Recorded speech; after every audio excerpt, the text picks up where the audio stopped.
Hello friends, आज का हमारा फर्स्ट वर्ड है देवी मूर्ति, जिसको इंग्लिश में कहेंगे आइडल। आइडल इसका मतलब होता है देवी मूर्ति। नेक्स्ट है राक्षस।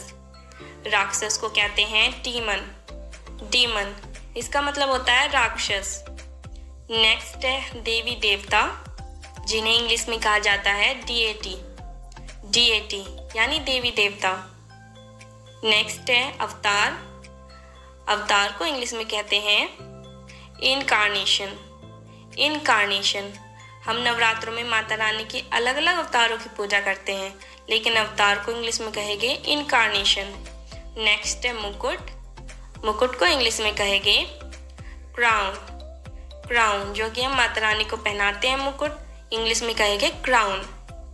नेक्स्ट है पायल। माता रानी को पायल भी पहनाई जाती है, इंग्लिश में कहेंगे एंकलेट। एंकलेट इसका मतलब होता है पायल। नेक्स्ट है बालिया। बालिया को इंग्लिश में कहा जाता है ईयररिंग्स। ईयररिंग्स यानी बालिया। नेक्स्ट है चूड़िया। चूड़िया को इंग्लिश में कहा जाता है बैंगल्स। माता रानी को हम चूड़िया भी पहनाते हैं, इंग्लिश में बैंगल्स। नेक्स्ट है बिछिया।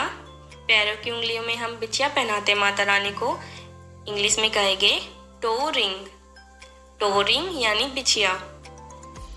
नेक्स्ट है नथुनी। जो आप देख रहे हैं इसे नथुनी कहते हैं, इंग्लिश में कहेंगे नोज रिंग। नोज रिंग इसका मतलब होता है नथुनी। नेक्स्ट है मांग टीका। जो आप देख रहे हैं इसे मांग टीका कहते हैं, इंग्लिश में कहेंगे हेड लॉकेट। हेड लॉकेट यानी मांग टीका। नेक्स्ट है गधा। माता रानी अपने हाथ में गधा भी रखती है, इसको इंग्लिश में कहेंगे मैस। मैस यानी गधा। नेक्स्ट है चक्र। चक्र जो होता है इसको इंग्लिश में कहते हैं डिस्कस। डिस्कस इसका मतलब होता है चक्र। नेक्स्ट वर्ड है तलवार। माता रानी के एक हाथ में तलवार भी होती है, इसको इंग्लिश में कहेंगे सोर्ड। सोर्ड इसको स्वॉर्ड नहीं कहते, सोर्ड कहेंगे। नेक्स्ट है त्रिशूल। त्रिशूल को इंग्लिश में कहा जाता है ट्राइडेंट। त्रिशूल यानी कि ट्राइडेंट। नेक्स्ट है पूजा करना। पूजा करने को इंग्लिश में कहते हैं वर्शिप। वर्शिप यानी पूजा करना। नेक्स्ट है पंडाल। पंडाल भी लगाया जाता है, इंग्लिश में कहते हैं पंडाल को मार्की। मार्की यानी कि पंडाल। नेक्स्ट है भंडारा। भंडारा भी कराया जाता है नवरात्रों के बाद, इंग्लिश में कहेंगे पब्लिक फेस्ट।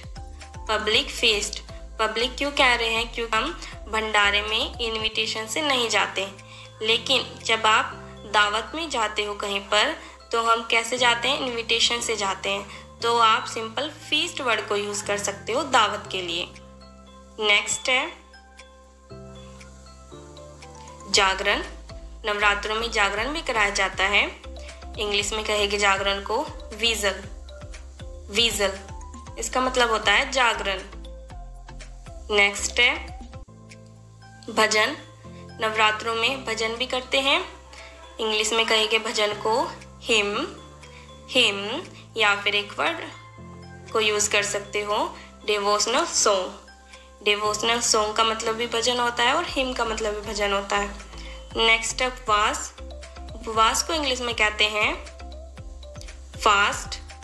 फास्ट जो कि हम नवरात्रों में रखते हैं, लेकिन जब उपवास रखना है तो हम वर्ड यूज करते हैं ऑब्जर्व फास्ट।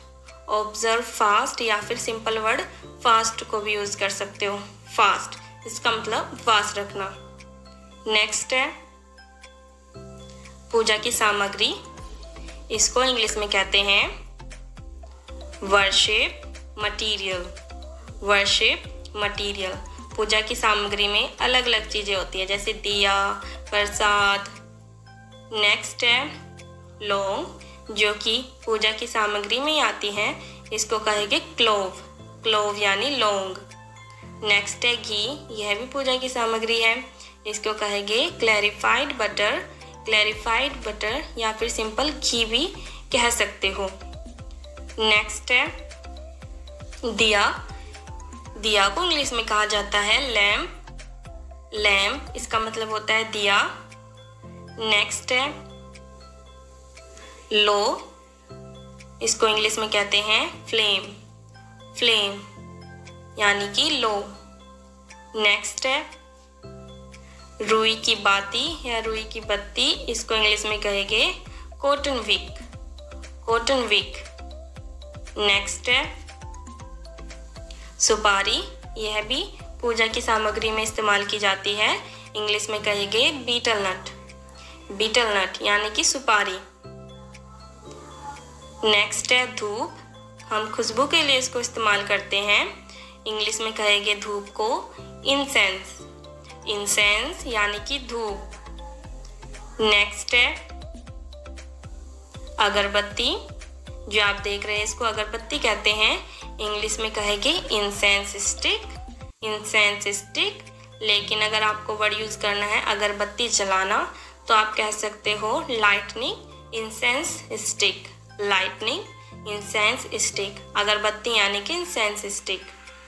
नेक्स्ट है कपूर, यह भी पूजा की सामग्री में इस्तेमाल होता है, कपूर को इंग्लिश में कहेंगे कैम्फर। कैम्फर। कैम्फर का मतलब होता है कपूर। नेक्स्ट है नारियल। नारियल को इंग्लिश में कहते हैं कोकोनट। कोकोनट। लेकिन अगर आपको कहना है नारियल फोड़ना तो आप कह सकते हो कोकोनट बर्स्टिंग। कोकोनट बर्स्टिंग यानी नारियल फोड़ना। नेक्स्ट है पान के पत्ते, जिसको इंग्लिश में कहते हैं बीटल लीव्स। बीटल लीव्स यानी कि पान के पत्ते। नेक्स्ट है उपला या फिर कुछ लोग कंडा भी कहते हैं, इसको इंग्लिश में कहते हैं काओ डंग केक। काओ डंग केक यानी कि उपला। नेक्स्ट है कलावा, हम पूजा के दिनों में क्या करते हैं, हाथ में कलावा बांधते हैं, इसको कहेंगे सैक्रेड थ्रेड। सैक्रेड थ्रेड यानी कि कलावा।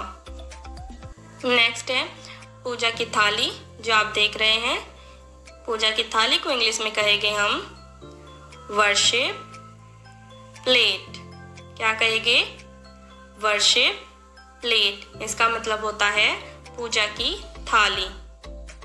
नेक्स्ट है प्रसाद। प्रसाद को इंग्लिश में कहा जाता है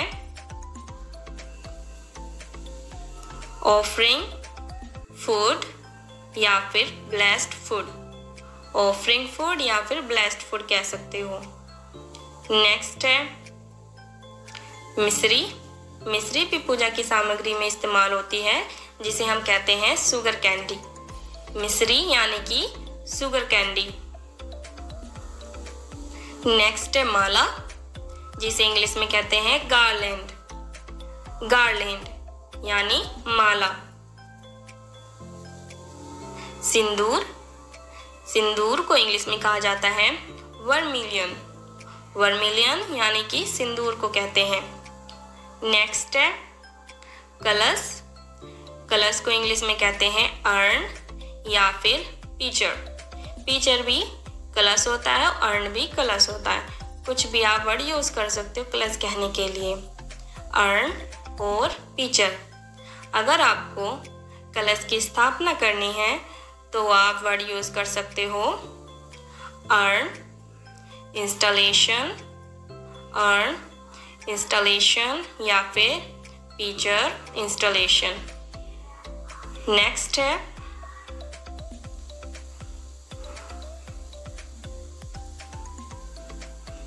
फूल चढ़ाना, जिसे इंग्लिश में कहते हैं offer flowers. Offer flowers. Next है कथा। इसको इंग्लिश में कहा जाता है रेसाइटल। रेसाइटल इसका मतलब होता है कथा। नेक्स्ट है शंख। इसको इंग्लिश में कहते हैं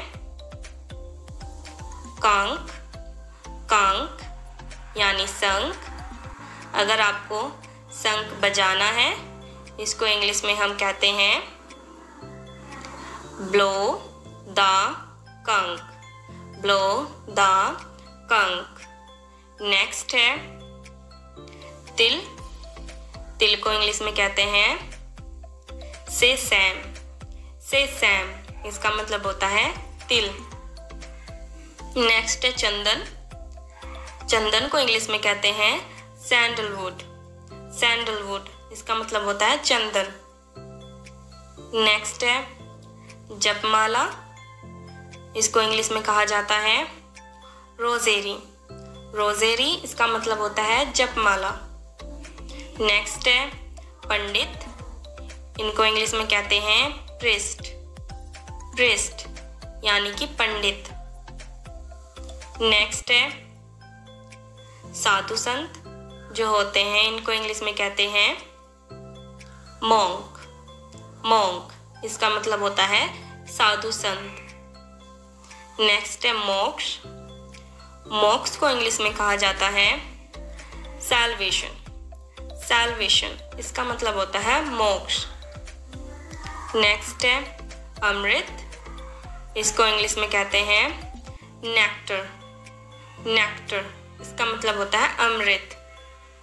नेक्स्ट है संस्कार, संस्कार को इंग्लिश में कहते हैं सैक्रेमेंट, सैक्रेमेंट, इसका मतलब होता है संस्कार।